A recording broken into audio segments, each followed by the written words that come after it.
Hey everybody, it's Julie Mitchell with Military Retiree in my RV, and I wanted to share a little something with you. Now, I am going to be traveling in my travel trailer full time, and one of the things that I've been doing is putting some of the gadgets in the trailer that I like to use when I was at home. So one of the ones that I pulled out of storage was my Breadmaker. It's an Oster. She's about, gosh, at least 10 years old. It's made so many loaves of bread, things like that, and it makes the trailer smell awesome. You don't have to, give up all this stuff just because you live in a trailer. It's sort of a give and take. You have your gadgets or you have other bunches of stuff. So I choose to have some of my gadgets like my Keurig, my Instapot, my Breadmaker.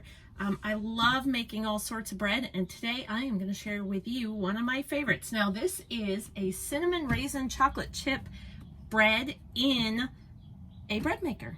So I try all sorts of different stuff, and sometimes it works out great and sometimes it doesn't. This one happened to work out really, really great. And my daughter, who's almost 17, just loves it. So let's get started. So the first thing is 1 cup of room temperature water, maybe a little bit warmer.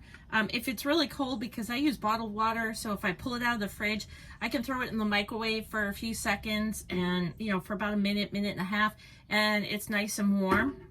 Just about room temperature, maybe a smidge more. So I am going to put, and you want to put these all in as close to what's required by the recipe as possible.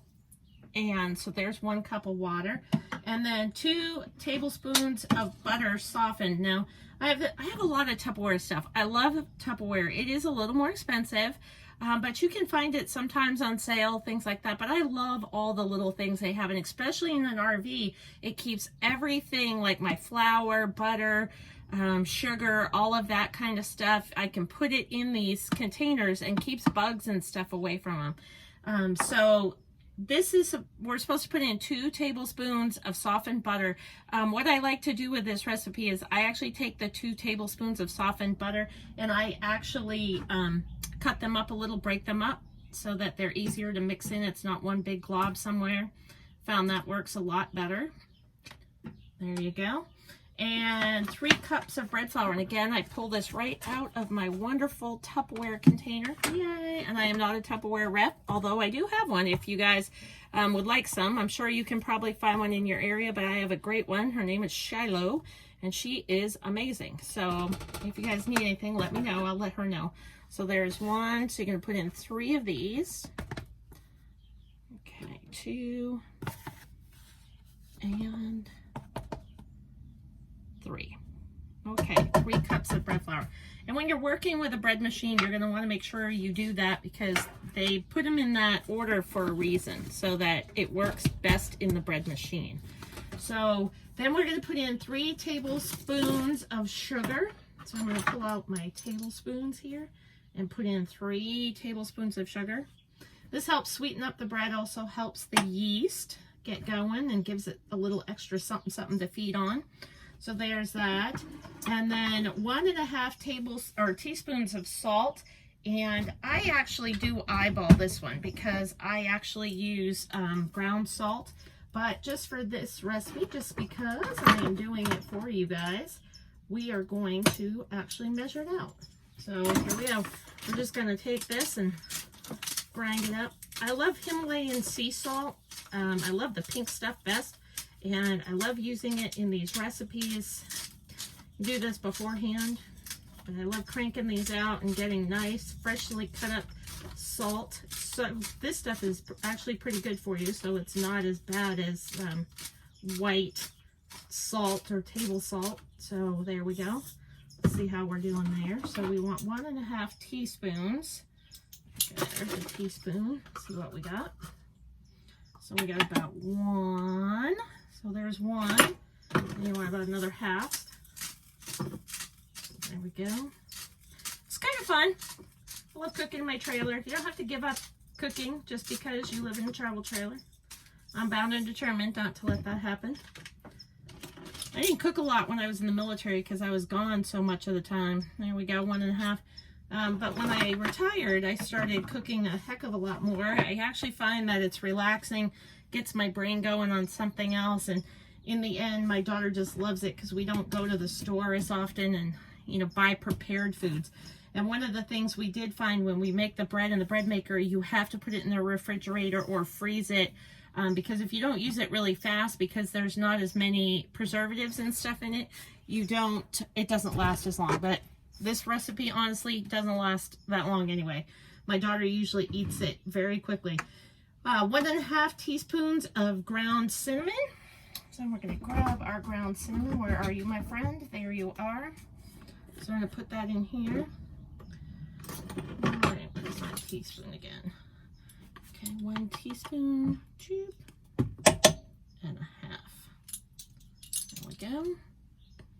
Now you can put a little extra if you like. I like a lot of cinnamon in mine. I like to be able to taste it. Not just a hint of cinnamon. I like a lot of cinnamon. Cinnamon, as my daughter would say. 2.5 teaspoons of yeast. So of course I keep my yeast in my fridge. So pop that out. And this takes a good 2.5 teaspoons. Yep. So there's 1, 2 and a half. There we go. And then you actually start this. So we're going to start this. The raisins and the chocolate chips, they go in after this has been going for about 10 minutes. It'll start to beep, because if you put them in right from the beginning, it could mash them up a lot. So we're gonna put them in here in about 10 minutes. So you just plug it in. Now with this, I have a big cutting board that this is sitting on, and I bought a bunch of this stretchy drawer liner. And I actually lay this on the counter. I put my cutting board on top of it. This gives it a little bit of grip. And then I put my bread maker on top of my cutting board. So that way it's not, because it does really, when it's mixing, it can shift around a lot, and I don't want it to mess up the counter. So we just have been using this. We use this for so many things. So we'll talk about that another time. So we're going to get started, and you can put this on basic or sweet bread, and I'm going to put it on sweet. And then mine tells you, like, you can have it be light crust, medium crust, or dark crust. I like mine light. And then we just hit start. And the best part is the machine just does it all for you. So this will keep going for about 10 minutes. And then it'll start to beep and let me know that it's at that point. And then we'll add in our 3/4 cup of raisins and 1/2 cup of chocolate chips, and it'll combine those in with the bread dough that it's already made in the first few minutes. And in about 2 hours and 50 minutes, we will have amazing cinnamon raisin chocolate chip bread. So let's let this go, and we'll be back in a little bit. Okay, so the bread maker has been going for just about 10 minutes, and you're going to notice that you're going to hear it. It's really working in there, and it's actually created this wonderful ball of dough, bread dough, and that's would be cinnamon bread if we left it that way. But as soon as this beeps in a few seconds, actually we can do it now, we're about at that point. So what we're going to do is we're going to add in our 3/4 cup of raisins. So we're going to add those in. Let it pick them up. I like to sprinkle them in a little bit at a time. There we go. Whoops. Make sure you hit them into the pot and not down the sides. Oh, okay, all in there. So we're going to put those in. And then we're going to add in our 1/2 cup of chocolate chips. And then when the bread maker starts again here in in a minute or so, it will mix all of those together. And then in about 2 hours and 40 minutes, we will have wonderful bread. And I'll show you that when we pull it out. So the bread is finally done. and it smells wonderful. So we're gonna let it cool for a little bit, but look at the wonderful color. I mean, this is just so great. Such a nifty little gadget to have in your RV to make wonderful bread for you and your family.